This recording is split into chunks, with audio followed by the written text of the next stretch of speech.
Before we talk about the South Texas Derby, I know you guys are probably wondering why the hell are we talking about NASCAR and the Down in the Valley podcast? Just so you know. But first, I do want to talk about a little about the game against LA Galaxy 2 that happened on Wednesday, right? So we know about last weekend, last Saturday, we lost against Orange County SC. Then you run into this particular issue that we talked about last week, and that was, where is our depth, right? You at that moment, you did not know if Emilio Wicasa his red card was going to be challenged, or his double yellow was going to be challenged. You lost way to injury against Orange County SC. You lost Tyler Derrick before that game. You don't have Adolfo Hernandez, who I don't know where the hell he is, because the Toros definitely aren't going to tell you, what's going on with him. Erik Pimentel is out for an injury. Jose Francisco Torres, El Gringo Torres, is out for an injury.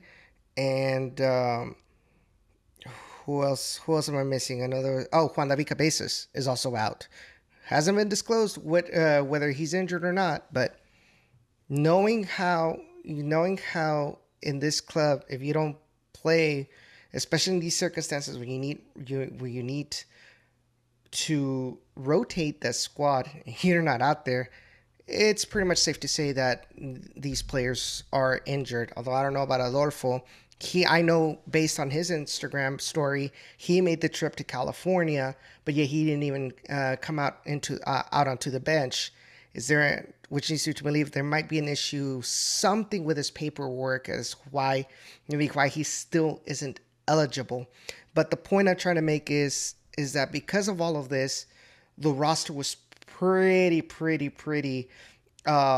reduced going into this LA Galaxy 2 game midweek, and then having to play a couple days later against San Antonio FC back at home. So pretty difficult situation for RGVFC. Oh, for sure. Yep. It's frustrating with the depth that's in. Of course, yeah, you mentioned a lot of it, but like for the most part, RGVFC, and I'm glad that Wilmer Cabrera did what he did at the start of the season, which is to bring in a lot of guys, because if not, well, we wouldn't have this depth.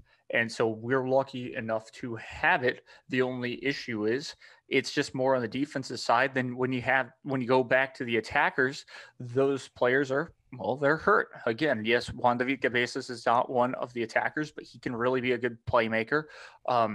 We haven't seen Gringo Torres really on the field that much. And of course, a couple of players we're still waiting on.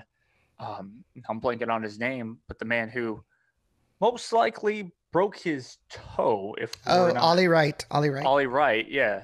So, there's something of that. Of course, it's only going to take time, and hopefully everybody gets back.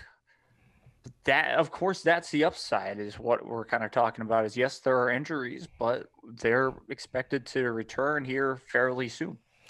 And so going into that match, because of the situation, you definitely were not surprised at the fact that a lot of the midfielders and attackers a lot of the midfielders and attackers repeated in this game against LA Galaxy 2.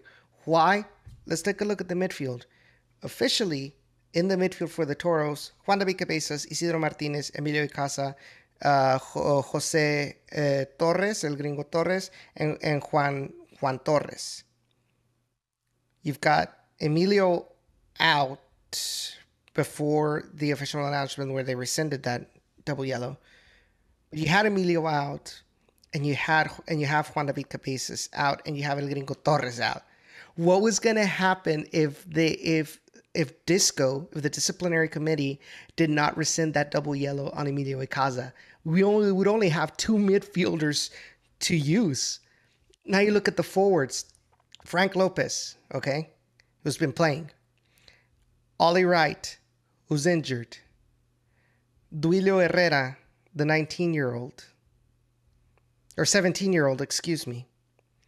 Dylan Borjak, who's been playing. You know what's also interesting? Where's Adolfo Hernandez in this roster? Why is it? Are you telling me that paperwork didn't make it through? Is it an issue with the visa? Is there something going on why he isn't officially on the RGVFC roster at this moment? Is this why we can't have him? We haven't seen him at all, even though he's not injured from what we see on his Instagram stories. Is it an issue with paperwork as to why we can't have Adolfo Hernandez as a substitute for Frank Lopez? Because let's be honest, Frank Lopez has played every game as a striker, and especially so early in the season. Now you have a double header week, and it's got to be very fatiguing, tiresome for Frank to deal with all of that by himself, as well as Dylan Borjak. It's just one of those situations where, I mean, we don't know. We don't know what could happen if we don't have that man.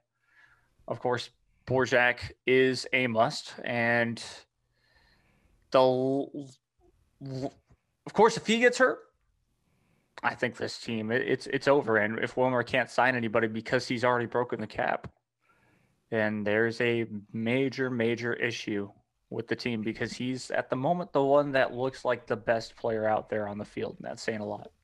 Hello there, Torres Nation. If you guys enjoyed this segment of the Down in the Valley podcast, be sure to check out the full episode on all major podcasting platforms, as well as here on YouTube on the official Down in the Valley channel.